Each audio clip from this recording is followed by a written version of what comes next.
Friends, in this second video, we will understand bank and banking. Now, what are the services offered by bank? Now, services like say acceptance of deposit. All kinds of deposits are accepted by bank. Now, what are the types of deposit?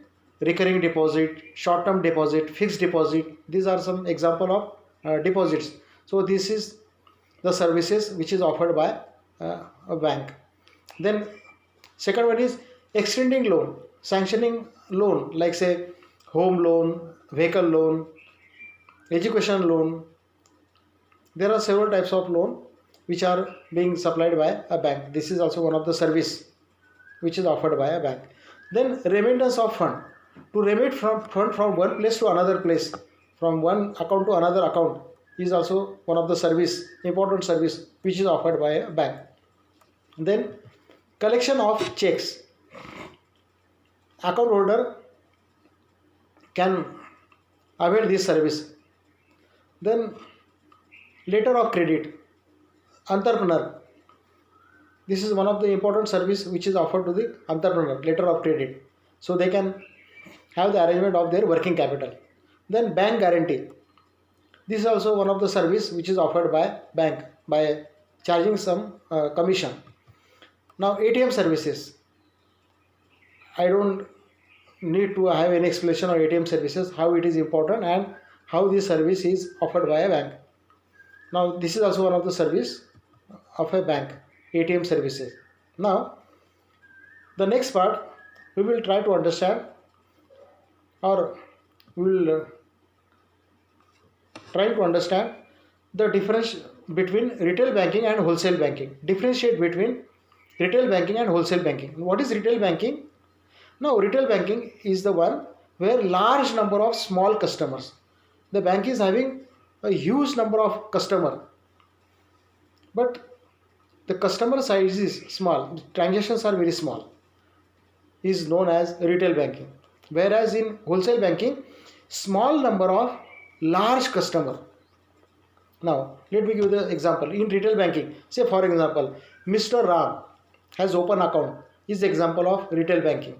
Mr. Ram, Mrs. Sita, then another Mr. Lakshman, Mr. Bharat, and so on. Now in wholesale banking, the, as I told you, small number of very large customer. Large customer means, for example, a big company, ABC Corporation Limited, XYZ Limited company, having account with this particular bank. So their transactions in a large manner, but the number of accounts are a small number. That wholesale banking might be having 6 to 7 industries, but their business is a large one. So that is why it is example of wholesale banking. Now another difference in retail banking, intra-banking. Intra-bank deals small loan. So in intra-bank, within one bank to same bank having different branches, that is example of intra-bank. Then in wholesale banking, interbank, totally banks are different. ABC bank is having liaison with XYZ bank, so their identity is different, but ABC and XYZ are coming together and they are supplying loan to one party. So this is the example of wholesale banking. The third difference, Indian public sector banks practices retail banking. All Indian public sector banks, they are into retail banking business. But in wholesale banking, most of the foreign banks practices wholesale banking alongside retail banking. It is not necessary that they are only doing wholesale banking. They are also having retail banking, but along with retail banking, they are also practicing in wholesale banking. So this was about the retail banking and wholesale banking. Thank you.